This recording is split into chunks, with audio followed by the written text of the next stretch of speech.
Broadcasting live on AM 950, the progressive voice of Minnesota. In the evenings on WCPT 820, Chicago's Progressive Talk. And in the nighttime hours in Seattle, 1150 AM KKNW. It is the Matt McNeil Show for your Thursday. Good to have you with us today. A lot to get to. Happy Juneteenth for everyone out there who is celebrating that. We all should be celebrating that. And we all should be celebrating Cliff Schecter, who is kind enough to join us. If you're not on Substack and you're not with his channel, Blue Amp, you're just wrong. Of course, you also have Cliff's Edge over on the mighty YouTube. And he, of course, is here to talk with us today about various issues. Hey, Cliff. Hey, how are you, man? Not bad. You were out on Lake Erie. You did a nice little vacation out there. I thought Lake Erie had that algae thing. Yeah, it has had it, and that's not been a good thing. But this time it was cleared up. So our part at least was fine. And there have been I think it was 2 years ago when we went, because we go up every year with family. Nice. And it's just nice and relaxing. It's a great place for the kids. Just one of these chautauquas, if you know what those are, that were set up, to be with the outdoors and all that stuff. In any case, it's great and it's fun and it's whatever. But yeah, 2 years ago, I think it was, the algae was bad. There was none this time around. But we can all thank, those extremists on the right for deregulating and allowing spill off of, poop into the lakes so that the rest of us can swim in that and get that algae that can lead to us having asthma and other things, because deregulation obviously is really smart. And I thank Republicans for that. Hey, speak for yourself. We're up on the top of the chart here. We're up at Superior. It all flows down from us. So, it's like, I'm sorry. You're smart. It's like, when I grew up in New York City and we dumped all of our garbage in Staten Island. I mean, I just lost some friends there. I apologize. We're still friends. Wow. Letters and cards to Cliff. I didn't say that one. I'll say that about Jersey, but I won't say it about Staten Island. There you go. Well, that was actually a fact. It may have been a not nice one, but they were paid to take garbage. Wow. It wasn't, kind of like the Trump administration. There he is. Excuse me. I want to make sure I do say this, because obviously you've been paying attention to the news, what happened up here last Saturday morning in Minneapolis. You did send me, when we talked earlier this week, you had some very nice words of condolence here. This has been hard, man, because I knew Speaker Hortman. I've talked to her multiple times. The idea that you have yet another person who breaks from reality and then has hit lists and is trying to shoot as many Democrats as possible. I'm grateful it wasn't a lot worse, but man, we lost a lot here in Minnesota. That's for sure. Well, it's horrible. And obviously first, condolences are first to their children, which is horrific. To people like you involved in this business in some way or another, or not involved in this business, who knew them. I mean, it's a nightmare is what it is. But the thing I want to get across, is we're often too kind about these things. This was Republican created, this was Republican produced, or right wing, call it what you will. But you can't sow disinformation and talk about people on the other side of the aisle as inhuman, call them things like rodents and rats, and that's the Nazis did to Jews, by the way, referred to them as rats. They referred in Rwanda to the Tutsis as cockroaches. It's what regimes that want to kill people do. So you can't refer to the other side in that way. You can't have a leader who is violent and says, tells his people to beat people up at rallies and that kind of stuff, has his masked ICE agents throwing senators to the ground, grabbing members, the New York comptroller who's running for mayor. Yeah. We've had numerous cases right now of these things arresting the Newark mayor of New Jersey. So they're showing, by modeling behavior, that they're showing they're crazy people to treat people like crap. And of course, as we also know, they've done everything humanly possible and inhumanly possible to put every dangerous firearm in the hands of every unqualified lunatic. Everybody who's mentally unqualified, everybody who's physically unqualified, who should be nowhere near a gun. So when you combine their rhetoric, the rhetoric of violence, the behavior like by Donald Trump at his rallies, and the guns, it's stochastic terrorism. And I mean, Josh Shapiro just had his place burned down, the governor of Pennsylvania, just a few months ago. I mean, these aren't coincidences. These are related because you can predict them. That again, you can't, that's the whole concept of stochastic terrorism. You can't say what will happen, but you can predict a certain number of these things will happen to a certain number of people and places and whatever based upon what they are doing. I will say And you're right. No, you keep throwing rocks at beehives, bees are going to start stinging people. And that's kind of the case. And when you're right. There's a lot of people you say this stuff to, and no, they don't go, off the cliff and basically start shooting people. They don't do that. But it does, when you have a crowd, it does happen. I will say the Minnesota. When you make firearms readily available and the kinds of firearms that we do in this country, weapons of war, it doesn't have to be a lot of people. I mean, that's the thing. No. If we controlled that aspect of it, it'd be much harder. But we make it easy. You can't get that kind of a weapon in the UK.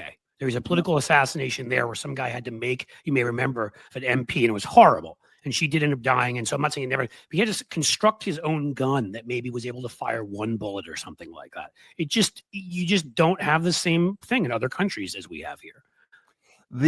You're right. And he was able to purchase all of his guns legally, but then the question should be out there is, when somebody is amassing an arsenal in a fairly short period of time, how is that not, why do we not have alarm bells going off like that? Because especially somebody who's never really, might have had one or two guns, but all of a sudden getting 6 or 7. I mean, that should be something that a lot of Republicans in the state, Tim Pawlenty, the former governor here, he came on out and was very much like, no, stop trying to, stop with this rhetoric. That immediate aftermath where the far right social media, smear campaign started, where this was Democrats on Democrats, Walz murdering Hortman, all these things that they put out there. I will say there are a lot of Republicans and a lot of really right-wing Republicans in the state who have basically said, because of the closeness they've had to this whole situation, that this is not going anywhere. And it is. Can I say that positive? Say something nice while not saying something nice at the same time. Something nice is, yes, that is terrific, and that's what we need. Everyone needs in a bipartisan way to condemn violence. Absolutely, right? Yes. But it shouldn't just be when it's people you know. And if it takes it to be people you know, because I wonder if those same right-wing Republicans, I don't know, I'd have to know them and look at have said similar things that have led to things happening elsewhere.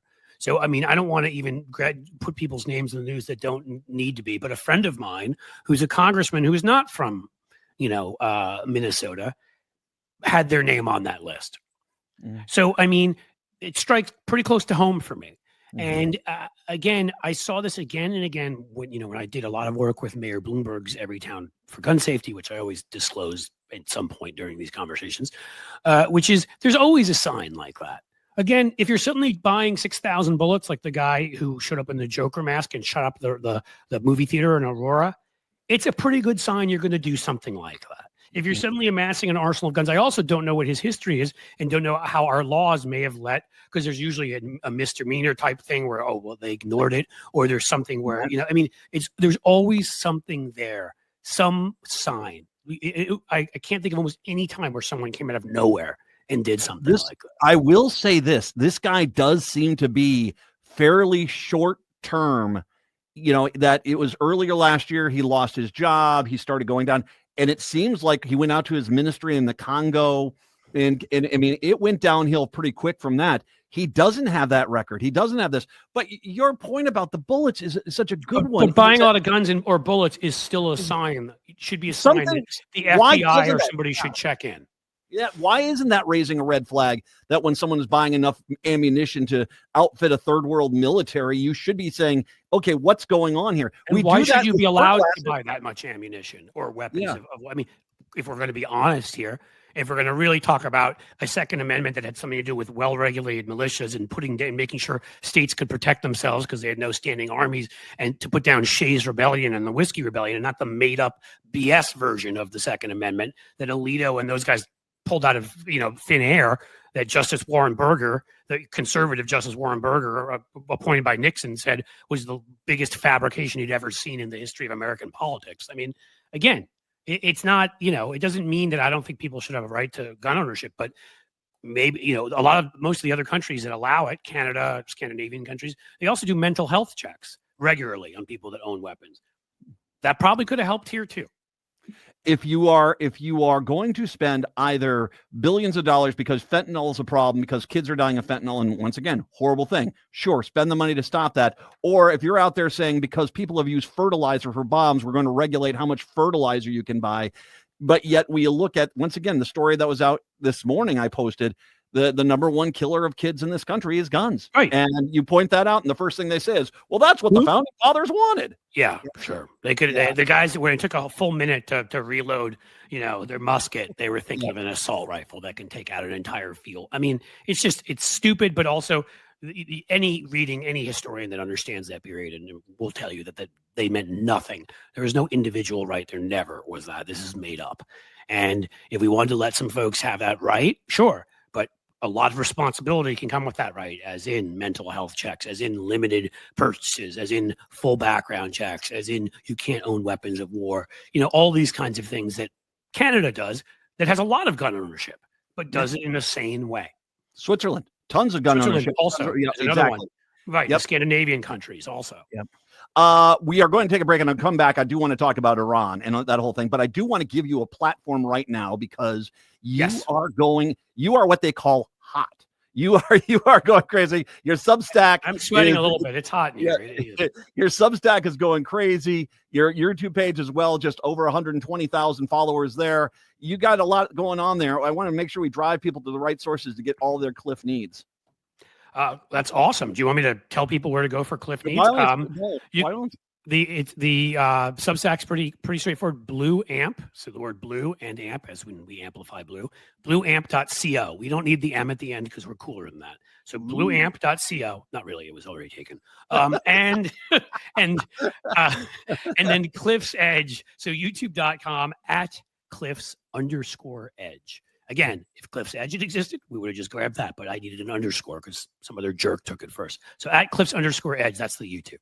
And you're talking to all sorts of the people. Everyone knows you guys. You got a great guest list, man. You're fantastic. Well, thank you. Well, I got lucky in. Or I'm stupid. Some combo. You remember, I did a 12-hour live stream to kick off my Substack. I remember. And that just, I got some people on there. I know, I was delirious by the end, so it was kind of awesome. But Bill Corbett, Minnesota's own Bill Corbett. Minnesota was very well represented by Bill, by you. I feel like I had a third Minnesotan on there. I'm trying to think who it was. In any case, and it just led it just took off. It was amazing. So we're planning another one. All right. I'll tell you more about it at some point soon. Blueamp.co, Cliffs_Edge on YouTube. Cliff Schecter joining us. We'll talk about Iran when we come back. It's the Matt McNeil Show. I needed the show.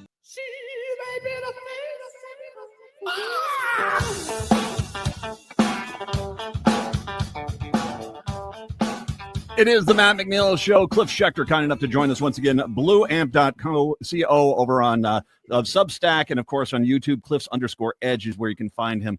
Okay, I'll go with this whole thing. Trump is clearly being encouraged by Netanyahu to jump in on their side and start bombing Iran. There's even a lot of Republicans are like, wait a second, no, we don't want to do this. First of all, just your thoughts on this whole debacle as he stormed out of the G7 and simply to basically go down this war hawk path. Storming out of the G7. Sending out one of these stupid Truth Social things that a child. I get tired, honestly, of just saying again and again what a toddler he is. Yes. And by the way, everybody, he's a 34 count felon. So, we don't remind you of that enough. He's a felon and an adjudicated rapist and an adjudicated stupid person. So there's that too. And for those reasons, of course, no, we can't do this. Now, I want to be very clear with people. The regime in Iran is awful. They are a handmaid's tale. Yes. When we talk about a handmaid's tale, they've put a young woman to death, a young Kurdish woman, for not wearing a hijab properly. They've just found another woman guilty for speaking out for labor rights. They're going to execute her. They've repressed their own folks. They have a very well educated populace, and it's younger and is standing up. So I have no sympathy for them at all. And I do think strikes on, if they've got the capability in West, EU says this, and NATO for nuclear weapons, they can't be trusted with them. Because again, they've sent Hezbollah out to destabilize Lebanon, and they've done it with horrific results. They propped up Assad while he's mass murdering his own people. They support Hamas for doing things like invading southern Israel and live streaming, torturing, and attacking women. They're horrific. But a war. We've learned this. I don't know how many times. Getting rid of a regime does not solve that problem. It creates a vacuum. B, it creates a lot of damage and ends up killing lots of innocent people. And C, if you have an incompetent president who can't manage basic things, back then, like Katrina, more recently, like COVID, back then, that president who was incompetent made such a mess of Iraq. We're still dealing with the after effects, and the same thing will happen here. So it cannot happen. We cannot be involved in any war that happens there. And, in terms of my feelings on what Israel did, I don't think there should be anything done beyond taking out the nuclear facility. Yes, they cannot have nuclear weapons because Iran, what they would do with them is scary. But other than that, no. They've got a vibrant movement there. Encourage them. Get Voice of America. Maybe we should put some money into that again. I don't know. Can you do that, Donald Trump? And let's make sure that we encourage people to support more moderate elements and get rid of these fascists that's what they are. They're like Vladimir Putin, or they're like Orban, or they're like Trump, what Trump wants to be. They're fascists. So let's not pretend they're good guys just because we can't practically take them out. And by the way, the Voice of America stuff, they rehired all the people they fired for specifically Farsi so that they could talk and broadcast into Iran. So they're trying to fix their problem out there until they needed them. I'm sure that'll work. It's just like when they got rid of the folks who were watching Ebola, nukes, the unimportant stuff. Yeah. I mean, that's why I don't want this guy overseeing a war. He'll get lazy halfway through and go play golf and fall asleep while eating some chicken wings or something. No. No. Well, there is an interesting question. So what had happened clearly when Obama got them onto the table and they had this nuclear agreement, they had become desperate. I mean, after decades of being basically, financially being cut off, they were desperate and they were there. Trump did basically the worst thing you could do there. They were being submissive at that point. Yeah. He basically ripped it up saying, I want to pick a fight with you. And it rekindled this anti-American fervor within the country. I think that he goes into this. He just doesn't seem to understand 92 million people that are in Iran. This is not something you can just basically get rid of the leadership and then think, okay, well, this will be fine. I mean, it's two and a half times the size of Iraq, and that we couldn't manage that. There's different sectarian conflict there. There's different various groups there. There are Sunnis in Iran. And we know those wars between Sunni and Shia have broken out. I know these are big words for Trump, and he probably didn't look them up. But these are things that if you don't understand, it's kind of like after World War I, in times like, throw them all together into Yugoslavia. I'm sure that'll work out great. No, it doesn't work out great. History has shown that again and again. The right forces need to rise up from within. We can support financially. We can support with our talking about democracy. Hopefully when we get somebody who believes in it back in office. But this guy, again, who can't do anything right and anything that's not corrupt is not the person for this effort. And hopefully they will liberalize more and they will move, and they needed to be isolated, to be quite honest. And that nuclear agreement was needed. Not because I like Iran, but because we want nuclear non-proliferation. And you tore that up. They started building up their nuclear weapon. I mean, it's inevitable. So, especially after they see what happens, when you see what happened, the part of the chain reaction of Putin's evil in attacking Ukraine is Ukraine gave up their nuclear weapons. We promised them we'd protect them. Yeah, we didn't do such a good job. So exactly. Right. Yeah, exactly. So Iran, is going to feel like if there's no agreement there, that we're going to come for them if there's not an agreement there. And the pathetic thing is Trump was signaling that maybe he's willing to sign a similar agreement. And of course, he'd brand it differently and pretend it was different. It would be the same exact thing that Obama had.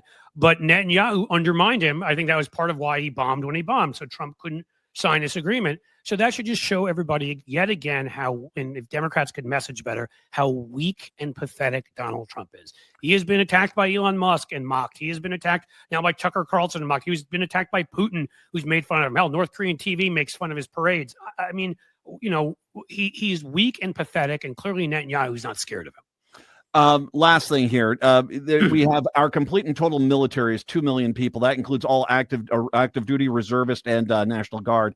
There's 92 million people there. If you have to do a land invasion, those numbers don't add up. You don't have the people to do that. I don't. That's insane. I mean, I'm saying that's crazy. Oh my God. I mean, I'm saying, and you're more of an expert. You served in the military, but I'm saying we should not even be involved in any way. I know we give Israel funds, but we should not be involved in any bombers there or whatever. But forget troops. That's lunacy. But there are people that are pushing this.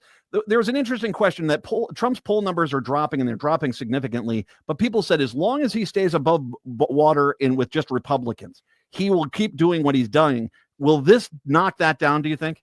It seems like it. Look, I mean, they're, again, I don't think, I always look for, because I'm always suspicious, they're play acting, they're faking, but Tucker Carlson and Ted Cruz, which, by the way, can I watch it again and again? I mean, the warm fuzzies of that fight. I mean, Tucker Carlson and Ted Cruz, that seemed pretty real, that fight. Candace Owens has come out and attacked them. I'm trying to think who else. Steve Bannon.